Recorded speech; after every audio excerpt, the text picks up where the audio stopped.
Ali Mohamed Shein wa CCM 179,809 sawa na 50.1. Mheshimiwa Seif Sharif Hamad wa CUF 176,338 sawa na 49.1. Natamka na kumtangaza rasmi Mheshimiwa Dr. Ali Mohamed Shein wa Chama cha Mapinduzi kuwa amechaguliwa kihalali na wananchi wa Zanzibar kuwa rais wa Zanzibar na mwenyekiti wa Baraza la Mapinduzi.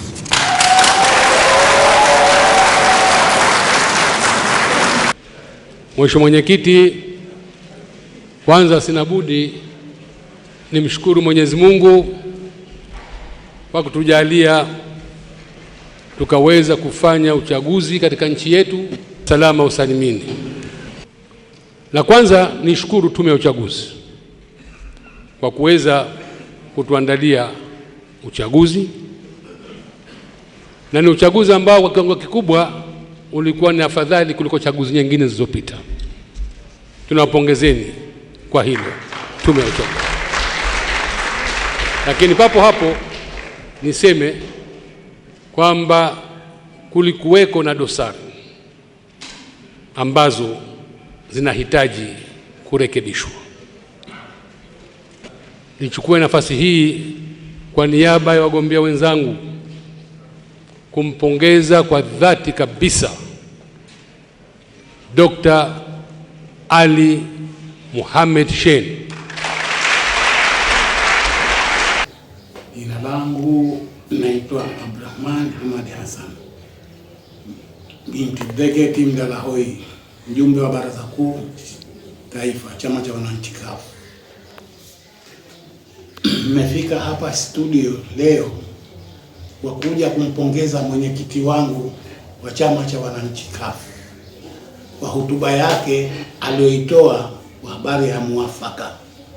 Yaani hotuba hiyo nimeipenda sana alipozungumza, na ninampongeza hali ya juu kuhusu muafaka huu.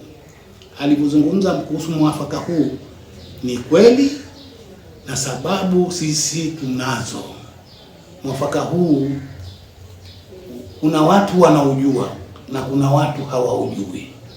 Muafaka huu kila siku ninaeleza, muafaka huu ulikuwa Mheshimiwa Aman Abedi Karume na marehemu Maalim Seif Sharif Hamadi. Hao ndio walioandaa muafaka huu.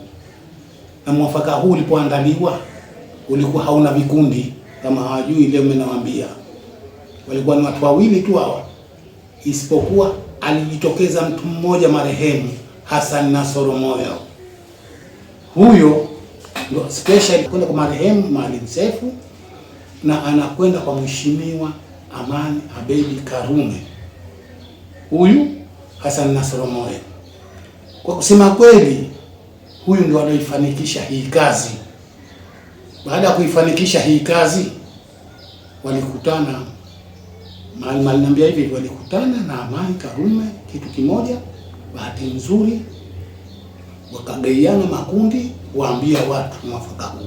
Na muafaka huu ulifika time, Maalim akanambia mimi sitotangazwa, atatangazwa fulani. Nikamwambia Maalim, utatangazwa wewe. Yeye akasema Shein hanitangazi. Nikamwambia ilipofika saa 9:30 Maalim alitangazwa. Sote tukaja tukafurahi katika wapi pale Kisonge. CCM na CUF tulikuwa kitu kimoja katika muafaka. Sasa leo iweje kuna watu wanatoka kuburu, hajui kichwa wala miguu, wanasema mpaka hivi sasa muafaka huu wao ndio waliofanya kila kitu. Muafaka huu wao hawajafanya kitu bwana. Muafaka huu wa Aman Karume, Mheshimiwa Rais aliwastaafu, na marehemu Maalim Seif. Sasa mimi nawaambia kwa ufupi, sisi hii kazi hatukuianza leo wala juzi wala jana. Tulianza kirika hizi tangu Abudu Jumbe yuko madarakani, ambaye mimi wakati huo nilikuwa ni jeshi chandohamu. Tukaanza harakati za kisiasa mpaka akaondoka Abudu Jumbe, akaja Maalim kuwa waziri kiongozi, akashika nafasi Mheshimiwa Ali Hassan Mwinyi wa rais. Kuondoka tukaja nazo harakati hizi za kutafuta maslahi ya nchi. Leo tumeyapata maslahi ya nchi kwa Mheshimiwa Rais Hussein Mwinyi. Bahati nzuri sera zote alizozizungumza Hussein Mwinyi alikuwa na marehemu Maalim Seif alipokuwa makamu wa kwanza rais. Kuondoka Maalim katika kipindi hicho, ndiyo ukaja uhamizi wa kumvamia hawa ACT, na sisi tulitoka tukajua hapana uongozi. Matokeo yake yaliyotokea ndio haya yanayoendelea mpaka sasa. Sasa mwenyekiti wangu kapongeza hotuba hii. Sisi tunawajali watu wa chini mpaka watu wa juu. Kama watu wakae waendeshe maisha yao wapate manufaa. Sasa leo unasema hutaki kuingia katika suala la mwafaka. Ukae nje tu wewe. Utese watu tu wewe. Lakini mimi nampongeza tena mwenyekiti kwa hotuba yake alivyozungumza. Kama huyu jamaa atashindwa, basi anayo chance ya kuweka mawaziri wake akaendesha serikali na watu wakapata manufaa. Haijapata kutokea manufaa hata siku moja yameonekana. Sisi bwana tuna dhiki kubwa kweli kweli, wananchi wa juu na chini wana dhiki kweli kweli mpaka hivi sasa, hasa kuhusu maisha ya watu. Siku zote tunapiga kelele maisha ya watu sasa hivi ni muhimu. Kwa hivyo ili swala lisikubabaishe Mheshimiwa Rais, fanya kazi kama kawaida. Sisi habari ya ACT kama hataki, wakitaka wataingia, asipotaka hatushughulishi. Sisi tunataka vyama vya siasa visimame mtindo mmoja, kupata demokrasi, kupata tume huru, kupata vile vile uendeshwe uchaguzi kwa salama na amani, na wananchi wanufaike, wapate kila kitu. Kafu kweli kweli, ilipokuwa kafu kweli kweli si mchezo. Hii picha mimi naiona, siku zote naionyesha picha hii. Kwa watu wawili hawa mpaka wakashikana wakakubaliana, palipita kazi kubwa sana. Hapo walikaa watu wazima kuifanya kazi hii. Mingine ni siri, siwezi nikayasema, mpaka wakakutana watu hawa ndio tukapata mwafaka huu. Basi bahati nzuri mwafaka wa Nyauku, Maalim aliniambia kama hatakuja Nyauku, nikamwambia tukijaliwa atakuja Nyauku, na tulikaa. Akaja Nyauku, akanipigia simu, akaja. Matokeo yake akamaliza mwafaka ule, alipokuja tukaonana. Basi sasa mwafaka ambao uliobakia ulikuwa mwafaka ambao ulikuwa wa Butiama. Wa Butiama mimi ndimwambia Maalim, mwafaka huu haui hata siku moja, utakuja kuniambia. Akanambia kwani? Nikamwambia huu mwafaka una makundi, huu haui, wala usinishirikishe mimi katika mimi nawe kukae. Mimi niachie nitizame macho tu, lakini nishakwambia.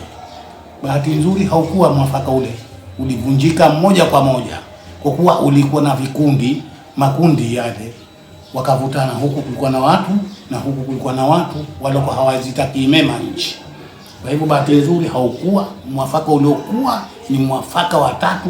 Huu ndio uelezea mwanzo. Sasa kiini hichi watu wajue, watu watafakari kama hili suala si la kitoto. Hili suala lilikaliwa kitako, mshanifahamu, na vyama viwili tu, CCM na CUF, sio ACT.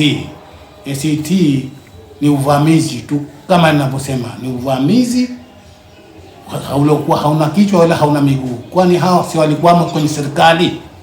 Kitu gani walichokifanya? Mshanifahamu. Kwa hivyo sisi hatubabaishi. Sisi tunachokitaka, tunataka nchi iwe na amani na utulivu. Mshanifahamu. Vile vile tupate na viongozi kuzungumza nao, ili tupate fursa na sisi wanasiasa kuzungumza na viongozi, na wananchi wa chini wana haki kuzungumza na rais, wana haki kuzungumza na watu wazima, wana haki vile vile. Kusiwe na vikwazo. Siku zote mimi nasema kusiwe na vikwazo. Marehemu Maalim Seif alisema pindipo nikipata serikali nitaweka kikwaza sauti pale, kila kwenye shida kumwambia rais moja kwa moja. Alituambia pale Rais Hussein Mwinyi, hili swala tunataka Wazanzibari nao waajiriwe kwa wingi, kama Maalim alivyozungumza, kama Zanzibar iwe kazi inawatafuta watu, sio kazi tuitafute sisi, kazi inawatafuta watu.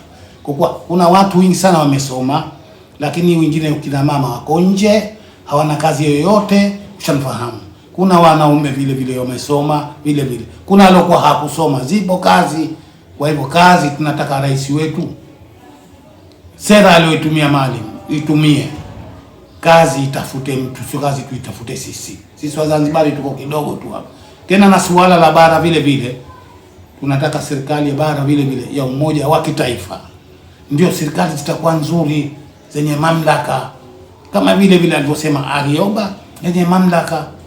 Mimi nasema tena bwana, japo kama watu walisema Mheshimiwa Kikwete ana matatizo mbaya, lakini kaanzisha uzuri kumleta nani yule Arioba kutaka serikali tatu. Hii ndio solution tunayoitaka.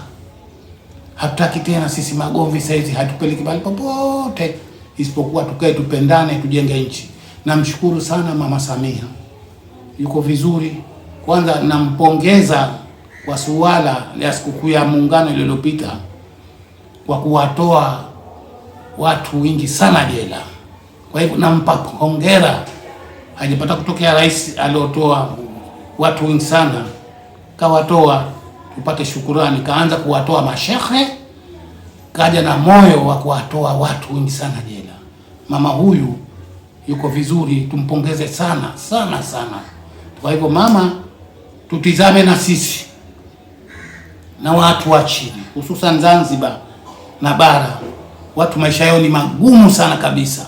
Shirikianeni na Rais Hussein Mwinyi ili maisha ya watu wapate angalau nafuu kidogo, ili tuendeshe nchi kwa salama na amani. Mimi ninafika hapa kwa leo. Jina langu naitwa Abdurrahman Hamadi Hassan, inti bracket Mdalahoi. Naomba mama na kuomba mama, nitafute Mama Samia na mambo mengi, lakini watu wako na vikwazo sikupati na mambo mengi. Nilisema hapa na nitafuta rais wa Zanzibar vile vile napekewa vikwazo na mabarua mmeandika na ushahidi nao. Kwa hivyo mama, sura yangu hiyo hapo na maneno yangu ni haya hapa. Kuna mambo mengi ya faida tutayapata kwa kujenga nchi hii. Asanteni sana.